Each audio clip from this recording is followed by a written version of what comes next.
बहराइच हिंसा के 5 आरोपी 14 दिन की न्यायिक हिरासत में भेजे गए हैं। कल बहराइच हिंसा के मुख्य आरोपी सरफराज और उसके सहयोगी को नेपाल सीमा के पास एनकाउंटर करके पकड़ा गया था। दोनों को पैर में गोली लगी थी और इसके अलावा पुलिस ने 3 और लोगों को गिरफ्तार किया है। पुलिस कहती है कि आरोपियों के हाथों में हथियार थे, इसलिए उसे आत्मरक्षा में गोली चलानी पड़ी। लेकिन ये एनकाउंटर अब सियासी एनकाउंटर बन गया है, क्योंकि समाजवादी पार्टी अध्यक्ष अखिलेश यादव ने योगी सरकार पर निशाना साधते हुए कहा कि एनकाउंटर नहीं बल्कि हत्याएं हो रही हैं और ये सरकार नफरत को बढ़ावा दे रही है।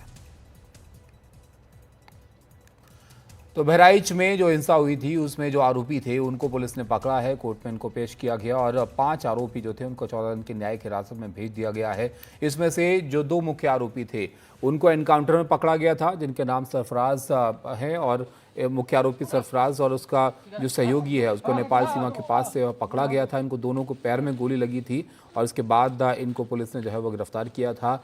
अब इस पर सियासत भी एक तरह से हो रही है। समाजवादी पार्टी जो है वो एनकाउंटर्स पर सवाल जो है वो उठा रही है और यहाँ पर सवाल उठाते हुए योगी सरकार पर निशाना जो है वो साधा गया है। अखिलेश यादव ने योगी सरकार पर निशाना साधते हुए यहाँ पर कहा कि एनकाउंटर नहीं बल्कि हत्याएं यहाँ पर जो है वो हो रही हैं और सरकार नफरत को बढ़ावा दे रही है। रणवीर हमारे सहयोगी हमारे साथ हैं। रणवीर, बताइए क्या जानकारी और है? सियासत भी एक तरह से अब होने लगी है एनकाउंटर पर, लेकिन ये जो आरोपी हैं 5 आरोपी 14 दिन की न्यायिक हिरासत मिली है, काफ़ी कुछ इनसे जो है पता चलेगा इस मामले को लेकर। देखिए, बहराइच में जो हिंसा रविवार और सोमवार को हुई थी उस मामले में पुलिस को सबसे ज़्यादा जो तलाश थी वो इन्हीं 5 आरोपियों की थी। हालांकि इनको आज मजिस्ट्रेट के रेसिडेंस पर पेश करके इनकी कस्टडी ली गई और अभी फ़िलहाल 14 दिन की जुडिशल कस्टडी हुई है।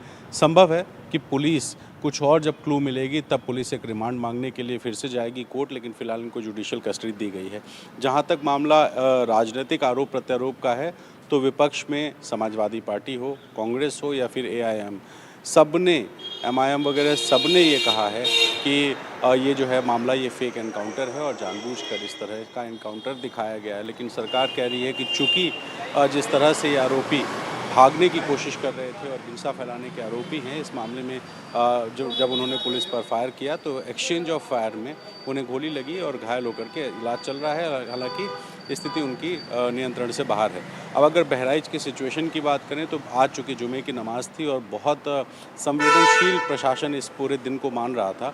ऐसे में जिस जगह पर, जिस धार्मिक स्थल पर ये सारा विवाद जिसके नज़दीक हुआ था, वहाँ पर तो आज जुमे की नमाज ही नहीं हो पाई, क्योंकि लोग अपने घरों से नहीं निकले। भारी मात्रा में पुलिस के लोग और जो पैरामिलिट्री है वो मौजूद थी। आसपास के धार्मिक स्थलों पर जहाँ भी आज नमाज होनी थी मस्जिदों में, उसके बाहर भी भारी सुरक्षा व्यवस्था थी कि ताकि कोई कानून व्यवस्था की स्थिति ना बिगड़े।